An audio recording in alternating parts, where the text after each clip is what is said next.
This episode of It's the End of the World as We Know It and I Feel Fine was made possible by contributions from slaves like you. Thank you very much. The police officer, without real provocations, just three young boys throwing a bottle at the police car, which is very, I must say this for your viewers, it's not an unaccustomed event in this area of Athens, Exarchia. It's like a small ghetto. A small ghetto, the same state wanted it to be a ghetto, to be able to control rebels, anarchists, rebel youth, and so on. It right in the heart of Athens. It's the end of the world as we know it. I feel fine. Good morning, slaves, and welcome to another edition of It's the End of the World as We Know It and I Feel Fine, home of the do-it-yourself rocket launcher.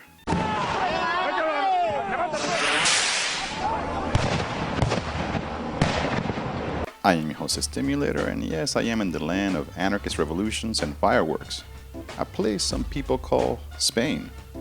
But the report of the resistance here will have to wait. You see, I'm editing a report about the motherfucking resistance in Athens, and got this solid interview with Antonis Vradis of Occupy London. As you can imagine, most of this video would have ended up in the cutting room floor, so I wanted to give you a heaping serving of mental tacos, so you can understand what the fuck is going on in Greece. So, without further delay, I give you Antonis Vradis. Hey Antonis, how the fuck are you? I'm doing very well, thank you. So, what the fuck is the origin of the Greek crisis? It's very strange, almost dangerous to talk about a Greek crisis. I don't think that what's happening, what's being articulated, what's being played out here in Greece at the moment is a Greek crisis. It's a global capitalist crisis that just happens to be articulated in a more coherent, in a more clear manner in Greece, in the Greek territory. But it's a global crisis, and if we don't understand it as that, if we don't face it as that, we're risking falling into a very big trap, which is to kind of blame the failure of the global capitalist system into one country or into one nation. And we've all seen where this has led people before. Being in Athens has been fun as shit, but it's also fucking tense here. How would you describe the mood of your city? You know, I think one way to describe this into one sentence, and as I tried to do before, would be to say that this is a civil war. It already feels like a civil war, but this is not a capital C civil war. It's a small cap civil. Civil as in civilized, as in covered still for the time being under this veil of civility. So you have a society that's still post-civil war. The kind of dichotomies and the kind of tensions and the antagonisms from a civil war are still here, and they're re-emerging now, but for the time being they're being covered under the civility of a country that's still just about supposed to be part of the global West and aspiring to this idea of progress, capitalist kind of euphoria and development and so on and so forth. So it feels pretty much nothing less than a low tension kind of a war playing out on the streets of Athens on the everyday level. And how have anarchists been resisting this clusterfuck? In order to look at the kind of anarchist contributions to the resistance, to austerity and to the crisis, we, I guess, pretty obviously have to go back to December 2008. Around the corner from here, a few yards away from here, this 16-year-old boy, Alexandros Grigoropoulos was his name, was shot by police. These kids were basically hanging out on a pedestrian street in Exarchia. A police patrolling car drove up to them. There was a bit of a quarrel, and the police shot Alexis in cold blood, killing him on the spot. And what followed was kind of a spontaneous call for a response to this murder. People started gathering in Exarchia, and very soon thereafter in most of central Athens, marched through the biggest part of the city, smashed up a lot of corporate and state targets, and they quickly kind of culminated in what was a full-on anti-state and anti-capital kind of a revolt.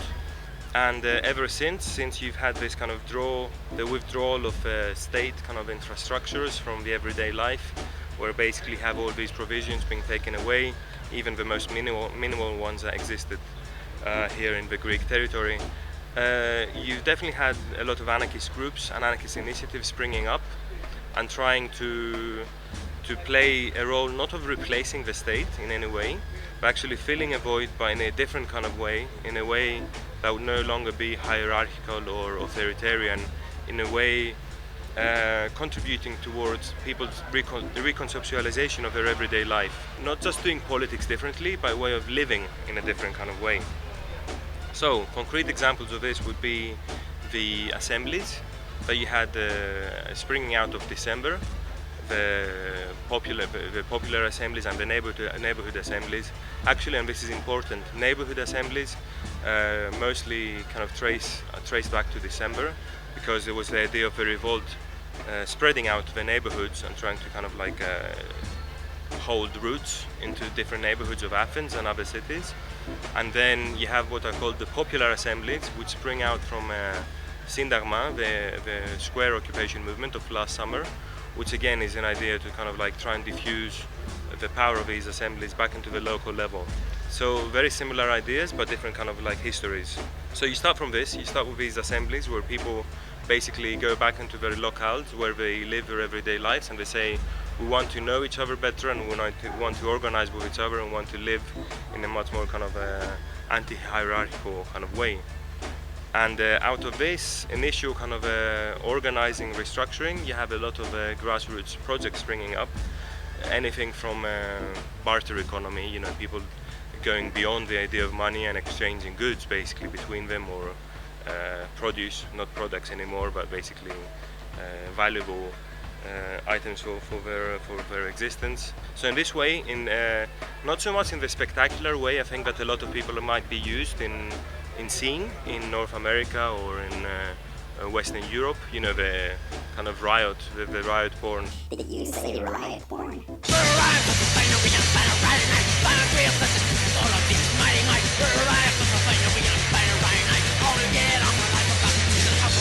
Hey, agitator, cut that shit out.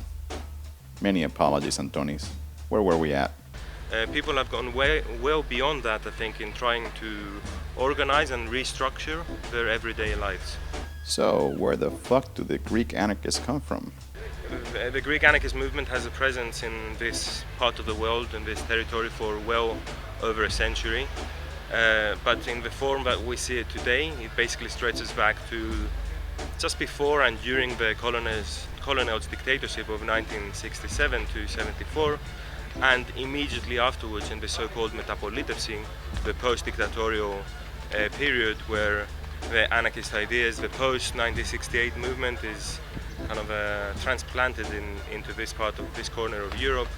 Where we stand now, actually, Exarchia, this neighborhood, then becomes very much of an epicenter of this movement and these practices and ideas. And from that point on, you pretty much have constant presence of the anarchist movement in all major social and political struggles from the late 60s, the early 70s, up until the present time. Of course, with a peak, one of the major peaks being December 2008.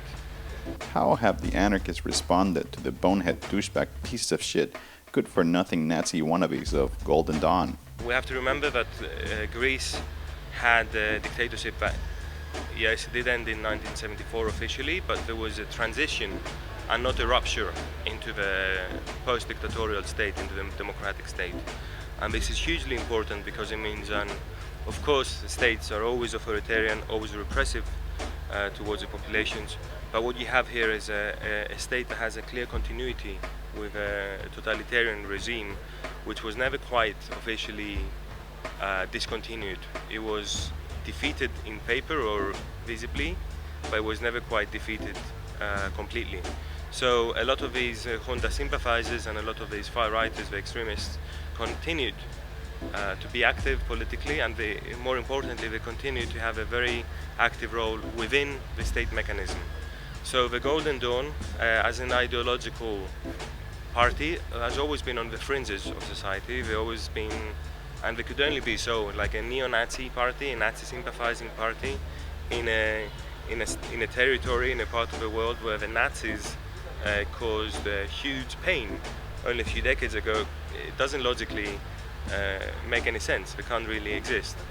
But what they have taken advantage of is this relationship we've had with the state to kind of exist through the years, And what has happened now, in my reading, is that the Golden Dawn has come in as a kind of a backup, one of the last few backups the state has to impose fear on its citizens, on its subjects, and to continue kind of existing and ruling as before. I think in many ways the anarchists had discovered and realized the potential threat of the Golden Dawn and decided to fight against it way beyond it became kind of a favorite kind of child of the mainstream media, which it has today. There has always been a huge kind of like level of street fighting. The anarchists basically trying to make sure that the Golden Dawn doesn't have a visible, organized mass presence on the streets, way beyond the crisis, for many years. And this has continued and kind of even become more intense after their electoral success and them entering into the parliament. And I think it's very significant that you have a party, it's a very peculiar situation, you have a mainstream, what is by now a mainstream political party that has 7% of the vote, almost 500,000 people voting for them for whatever reason. That's a different kind of a question, but still pretty much unable to hold mass kind of rallies or to have an organized presence, at least against the anarchists. So, and this is not an attempt to kind of undermine the potential threat of the Golden Dawn. It's huge. There can be a huge threat, but it's very typical, very characteristic to see that they only attack when they think they have the space to do so. So they will only attack isolated people, people in their sleep. It's always a very uneven kind of attack. So the Golden Dawn might have had this huge vote share, and they might have this huge presence in the media and so on, but never up to date have we managed to claim any kind of a street space and to fight the anarchists head on. What advice do you have for anarchists in North America and beyond? What might be happening here is very spectacular. I have no disagreement over this. It can be very inspirational, of course it is. There's a reason why a lot of us are here at the moment, but what's way more important is to start building, start organizing the new world that you want to see in your communities, in your neighborhoods, in your cities. Take back the streets and take back your lives. I think this is what people are trying to do here and what people are doing to an extent. And the amazing thing is that it's as easy or as difficult regardless almost of how big the history of your movement is. We have a huge movement in this country, in this part of the world. I don't want to talk about countries, but in this land. That doesn't mean people here are perfect, or that doesn't mean that people can learn from other struggles. We can learn from the enthusiasm of the struggle of comrades in North America. The comrades in North America can learn from our struggles. It's as simple as that. Thanks, Antonis. And that about us for this edition of It's the End of the World as We Know It and I Feel Fine. I want to say merces to the slaves who have been helping out with their pesetas to make these reports from the road happen. Salar, Jim, Daniel, Sarah, Jean, Christian, Anna, Richard, Kyle, Liam, Otis, and Joseph. Formaggio. I'm still raising funds to keep these reports coming, so to throw some money in my hat, or for paella recipes, just visit my fucking website, stimulator.tv. I also want to let you motherfuckers know that after a year and a half of touring, and about 154 screenings, the NCIV World Tour is coming to an end. So if you happen to be in Barcelona, come to my final fucking screening. Details at nciv.com. With that said, I owe a great deal of gratitude to a shitload of generous motherfuckers who helped make this fucking movie and tour happen. There are too many to name, but you know who you motherfuckers are. Muchas gracias, cabrones.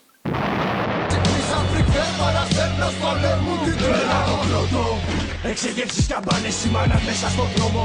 Σώμα με σώμα, μάχες για τον αδικό φόνο. Τα μάτια τα φιλιά κρεμάτα από το δακρυγόνο. Στη μορφή μου αποτυπώνω μόνο δίκαιο πόνο. Βγάζω όλο το σύστημα με χιλιές γροθιές που μοιάζουν πέτρες, δόκιμες σφαίρες. Κοίτα ψηλά σκοτεινιά σε πολεμικές καρδιές να βάλλονται, κάνουν τα τύμπανα. Δυνατά φωνάστε δυνατά να μας ακούσουνε μέχρι εκεί. Τα πέρατα τα